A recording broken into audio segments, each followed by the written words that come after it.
I'm Paul Sims, and I'm here with Andy Dick. And no one else. It's just the two of us this time. It's the way I like it. And I'm not going to ask you what this episode is about because you're not going to remember. How would I know? I know. And in a second, you're going to ask me what goes on in this one. You're not going to remember. Who's that guy right there? John Lovitz? Why is he on the show? Oh, here we go. Did you and John fight when he was on the show? Yes. Why? He was kind of weird. I don't want to. People say that about you. No, but he said something really rude. All Can right. I whisper it to you? No, you can't whisper it to No, I got to tell you what he said tell to me. Right now, Dave, you've got great hair. Oh. He said that. No, I never that's told so you. terrible. Horrible. All right. Anyway, Andy, speaking of which, we have questions here from people who wrote in on the internet. Oh, goodness. What do you think about that? Goodness gracious me. Someone asked, what is your single favorite News Radio episode? Just you and me, we both answered the question. Well, I already answered it yesterday. Mine would be, I have a couple. I really wait, hang on. Hang on. There's Shut me. up. Why am I having... Why are you wearing those stupid Yeah, that's what I want to know. You don't Why? remember, do you? No, I don't remember this episode at all. Well, the point is not really to watch it, but to talk. What was your favorite News Radio episode? But I never got to watch them ever. Do you know that? Well, they're available on DVD, so... Yeah, I finally got one today. I got the... Sure they are.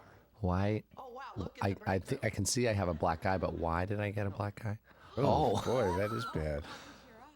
I don't know, but we're not going to watch. You don't remember either. I don't remember. I'm sorry, I don't remember. I think you got into a fight or something. Okay, well, Walked into the door. Your favorite episode? I really liked working with James Caan. That was good. That was so fun and such a great. I just thought it was well written, but I like when I got to have fun, like when I got to do the punk rocker. Yeah, that was fun, and I liked every single fantasy episode we ever did. Yeah, those are just probably fun. my favorites also. And what was your least favorite episode, if you can remember? Two of them I can remember. Wow, you can remember immediately. And it wasn't because of the material, because they're actually super funny.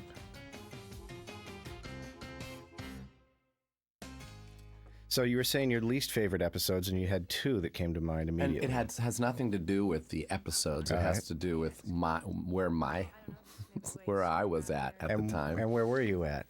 In a bad place. And what were the episodes? Do you remember?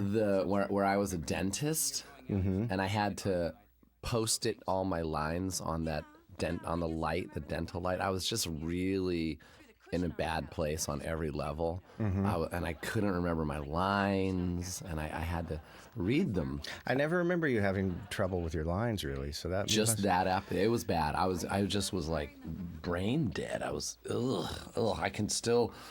It was like having Vietnam flashbacks if I start thinking. If I remember, that was the season before this, and that was right at the beginning of the season. Oh, you would think towards the end of the season would be. No, when you would I must be have been burned out. coming off a real great summer. But the other one was where I had the ventriloquist. I remember it being a great episode. That's one of my favorite episodes. But I was having a hard time. But it was good because the shakiness really played into the character. You were supposed to be a bad nervous ventriloquist. And shaky, yeah. And I really was. I was just kind of out of my mind. It says here, Maximum Awesome writes in, what's your favorite line of dialogue that got cut in the editing room? Well, you wouldn't know because you never saw the final show, so you don't know what got cut. No. What else, Andy? You ask me something, man. We're out of things to talk about on this. That's why it's down to you and me. No. There's a lot of things to talk about. Here's a question from Maximum Awesome also. As the show slowly lost touch with reality for the sake of comedy, was it harder as an actor to perform the material? No. Yes and no. Yes, meaning, yes, we got a little crazier and crazier, hence the fantasy episodes. But I liked it. And I liked when, the crazier we got. And I think it was up to the actors to ground it in reality, even though sometimes it was just absurd. Right. But it's true for the sake of comedy. Remember, I had that joke where you would put the old script into the computer and just press shuffle. You were shuffling stories around, just changing up the characters. Yeah. But that's what you have to do. Yeah, you're trying to keep it fresh. Yeah. And I just talked to Maura last week. She's doing great. You saw her too. You came to my movie, that's why. And Dave Foley, he's doing a movie that I turned down. He's not doing the part you turned down, No, is he? no, I was supposed to do all my scenes were with him. No, not your dream job. Your actual job. You guys need to just write down descriptions of your real jobs. If Dave wants us to write down our job descriptions, why don't he just ask us himself? Now there's Joe Rogan. He was difficult for me to work with. I don't understand that because I think, and we've talked about this before, I think you and he had the greatest chemistry, and I love him. And he cracked up all the time whenever he had to do scenes with you because I he liked thought him. you were the funniest thing in the world, and yet you maintain to this day that you had a difficult relationship.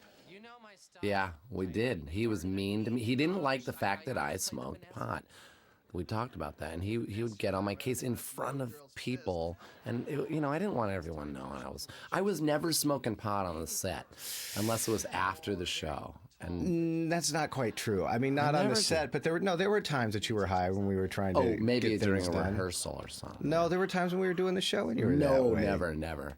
I disagree. Well, let's agree to disagree. All right, we'll agree to disagree. I was very professional So hold it, but Joe, with my pot smoking. yes, he had a very professional approach to it, huh? Yes. But and you also claim that he was physically abusive to you.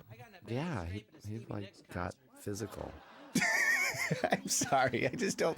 You guys had a lot of physical comedy to do together. I'm not talking about that. Maybe it was a nice thing that Joe was trying to get you on the straight and narrow. Yeah, well, I don't know. I like him now, and I liked him back then. It was just different. I did not look forward to coming into work to see him, and either did Maura, who he made cry.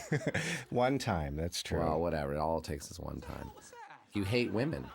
I don't hate women. Well, there's something going on. What? Explain that, because now we'll get you into explain. now we'll it. get into I'm- a good area. But let's talk to your therapist, because what I know. For the purposes of today, you are my therapist. So Well, what is your problem? Did your mom beat you? no, what makes you think I hated women? Because you and Joe were very good friends. You would laugh and laugh. And Maura would run off crying, and you and Joe would laugh. That happened one time, and I certainly didn't laugh. I just didn't know how to handle the situation when the two of them got into an argument that escalated all of a sudden very quickly. Man. And he would upset Vicky too. How's she doing? I have not She's seen good, her. but that reminds me of another question I have here from the internet people, which said, and I can't find it right now, but it said, do Andy Dick and Vicki Lewis hate each other? Because that's how it seems on the commentary. Why? I don't know. It must have been like one of the last times on the other DVDs. We were best friends during the show. I felt like we were best friends. Then after the show, we did have a weird falling out that, we had a weird falling out that I don't know what that was about. Was it maybe she wanted you to stop smoking pot so much? Yeah, maybe. I don't know. So it sounds like a lot of the falling outs you have are people who want you to get on the straight and narrow. Well, which you are now, which is Yeah, good. but I don't want to get into some other things that went down. Well, those are personal for her. Well, maybe if she comes in today, we can get into that. No. All right, stop it. Stop hitting me. By the way, masochistic you. means you sort of Hate yourself. hate yourself. Sadistic is when you're bad to Oh someone no, else. what's that one? Macho? Masochist. Machismo? I don't know. What's the word where you hate women? No, that's misogynist. Misogynist. Oh. You and Joe were Me and Joe Rogan were misogynists? misogynists. You were. Oh, stop. What current TV shows on the air are you a fan of? Asks Jennifer Y. Hugh. I'm watching Heroes, and I've been a longtime fan of California's Gold with Huell Hauser. What is that? It's a PBS show that with this like guy.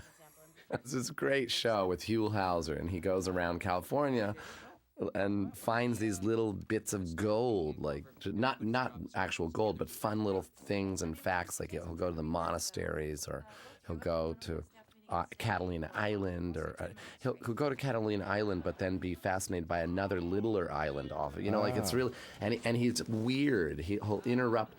It's just him and the local yokels, and he'll interrupt them and it's just fascinating. I love it. And he has these long takes. He doesn't edit.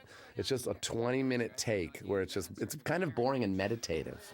And that's why you like it? I love it. You find it soothing somehow? Yeah, it's soothing. And he talks like this.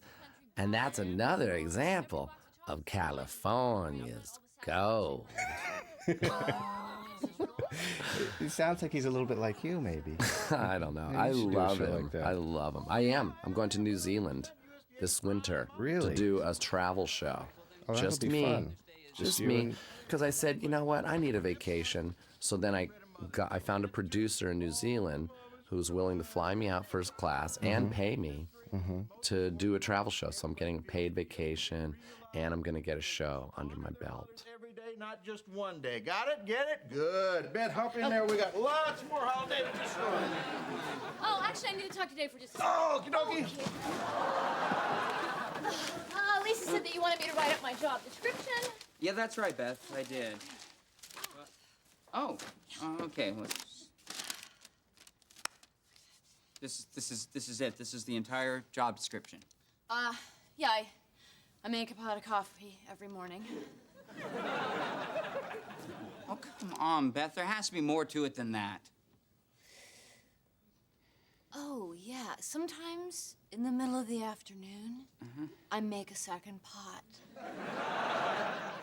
Okay, fine. Look, just tell the staff we're having a meeting in 5 minutes. Oh, that's good. Yeah, that's good. What? Tells the staff there will be a meeting in 5 minutes. Okay, what else? You got anything else? Leave. Oh, yeah. Now, when right. people recognize you on the street these days, they still do, right? Yeah. And what do they mainly remember you from? Lots of different things, but NewsRadio is right up there. I've told you that story where I've had every bastardization of. Oh, I used that suit. They let me keep that suit, and I used it at the at Woodstock number Roman numeral 3, the final one. I'm the one that closed that bitch down, by the way. I'm the one that started the raping and pillaging. I wore that suit, and there's a mask that goes on the front too. And I was out there going, "Is that all you got?" And they were throwing rocks the size of basketballs, like bigger than softballs, and open knives and bottles that were filled with liquid, bottles and knives and rocks and things, and they were just hitting me, and I was fine. And you enjoyed that. And my band, we were still singing and playing, and my band was hiding behind the amps. But I got them going, man. Right after me doing that, they started raping and pillaging. Do you setting remember the fires. technical definition of that suit? Didn't it have a brand name? I can't remember what it was. Yeah, I don't remember. I guess that suit is for use for riot police or something No, I like think it was to train people like self-defense training. The teacher would wear it and you could beat the crap out of them. It really worked. I think Joe beat me up in that suit off camera, but Really? it still hurt. He's a strong man. I worked out with him a couple times at the gym. Did I tell you that No. story? That he would work out so hard till he just threw up. He would work out and then throw up in the garbage can and then go back to working out.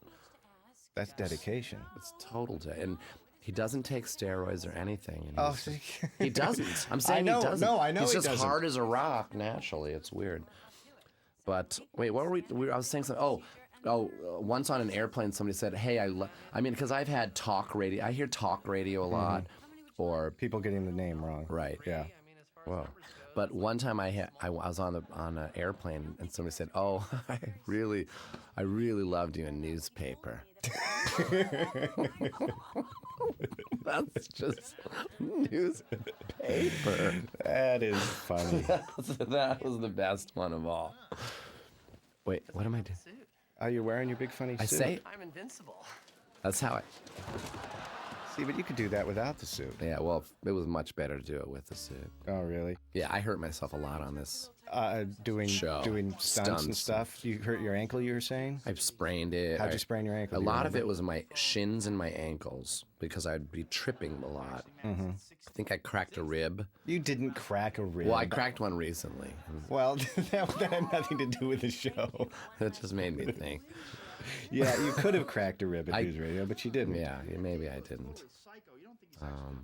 Had a lot of mental scrapes. Well, we all I did. scraped my my mental knees. You scraped your psyche. The knees of my psyche. Now, when we were doing the show, everyone had like a dressing room or a trailer, but you had your own personal trailer that you owned yourself. It was a 1958 Airstream. And how did that come about?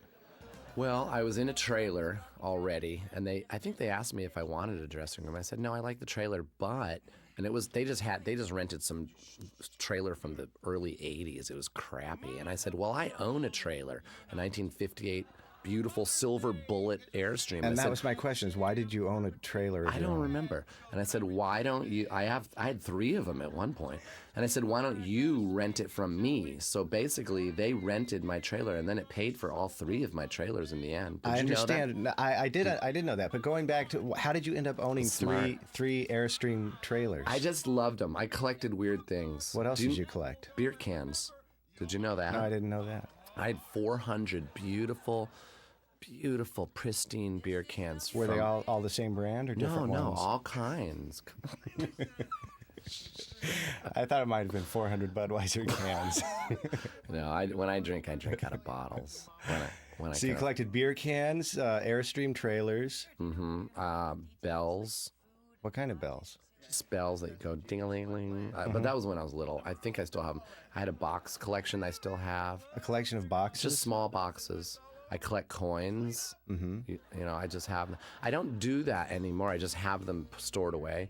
I have a lot of art, and I collect. Right now, I collect things from the 50s and 60s, but like buildings. I own a building that was built in 1963. I really like the 50s and 60s style. That's why I like I only have one of those trailers left. What happened to the other 2? I sold them because they would just sit there. If they sit there in your driveway, they fill up with weirdos. Like people say, "Can I just stay in it for a couple days?" I don't think and then that they would stay happen there in for my a week. It wouldn't happen in my driveway. I mean, not a week, years. Yeah. I had people stay there for years. Well, you could have always told them that they weren't allowed to stay there. They were fun friends of mine that provided a lot of laughs. I've met some of your fun friends, and I'm not sure how fun they were. They're fun. I still love them. Tell me a little bit more about your collection of boxes. They're mostly handcrafted. I'm sorry. We're really scraping the bottom of the barrel here. What was your single favorite beer can? Now, what about animals? Did she used to have a frog? Or was that just a song? I just bought. No, I did. I just bought a couple toads too, and I put them in my friend's enclosed fountain, but they got away. They got away, or they got Died. eaten by something? They probably both. They got away and then got eaten. Because there's raccoons in them there hills. He lives in the Hollywood Hills, and there are raccoons. Do you know there was a coyote alert in my neighborhood? And I had 2 cats that my daughter left at my house, and then she went back to her mom, Lena, and she took the kids back for the school year, but she didn't take the cats. I said, I don't want cats. You got to take the cats back too. She's like, no, we don't have room. I'm like, well, that's absolutely ridiculous. And there was a coyote alert. Like, I've never heard of a coyote alert. it said coyote alert. It said it where? On TV? Or? No, posted on paper, all in my neighborhood, right on my corner. It said Okay, so now people can find out where you live and come live in your Airstream trailer. I don't live there anymore. But anyhow, the coyote was seen right on my corner with an animal in its mouth. Oh. I know, but I kept trying to get those cats to go outside. I would put them outside all night. You can't do that. They didn't get eaten. They were smart. But I finally found a good home for them. Oh, I love cats. I'm a big PETA advocate. Are you? Yeah. And I think your character on the show was a cat fancier, if I recall correctly. Yeah. Well, and Choo yet, Choo and Mit Mit. Yeah, that's right. Choo Choo. Well, you and do have a Mit good Mit. memory. No. And yet, when we would write that for you, you would say, "Oh, come on, you guys are making me seem gay." And yet, then we find out in real life that you are a big cat aficionado. Or what else were you going to say? That's all I was going to say. Yeah. Listen to this one over here. Oh, that's the stuff. Do you think we could put a sticker on the box that says "officially out of things to talk about"? And put the box in my collection. That's right. Well, no, all we have to do is pay attention for a second. Oh, really? Like, look at this. Why is she dressed so sexy and hot? Did she start going to wardrobe and saying, I want to wear tight leather jackets? No, but I do think after the first 2 seasons, but maybe it was after the first season, we got everyone dressing better or had wardrobe dress them better. If you remember in the first season, you looked ridiculous. I can't even remember the clothes you wore. But they were. I hated them, and I hated my glasses in the first season. I love these little wire ones. I should go back to that. What was that? Hello. It was like it's Lenny and Squiggy. Hello. Oh, what else? Explain to me what's happening. I was sweating in that thing. I don't remember, but I remember sweating. That thing is hot as F. Okay, you can say that. That's good. Yeah, see. Okay, what the answer? Oh, but I also get recognized for by the younger crowd for all those shows I did on MTV, like the Andy Dick Show and The Assistant. Those were very good. Those are funny, but most people really liked. Look at her. Oh. It still hurts, believe it or not. I don't believe that it hurts. No, it doesn't hurt when she did it. Why? It didn't hurt when she did it because she's a woman and you're a misogynist and No, a woman hitting you it hurt can't when Joe possibly hurt Rogan you? did it. Look, My big padded suit! It's useless against Lisa! Getting beat up by a girl. That's misogynistic. that looked good. Julie Bean, she's working. What is she working? Oh, a black show. She's the only white writer. She's funny. You remember any of these other people's Yeah, names? Skip. Kent Zabornak is working on The Office. The Office, right? Yeah. I just read that actually. I've only seen one episode. I don't know what the big deal is. You don't like it? I think it's funny. I must have seen a bad one. Well, give it another try.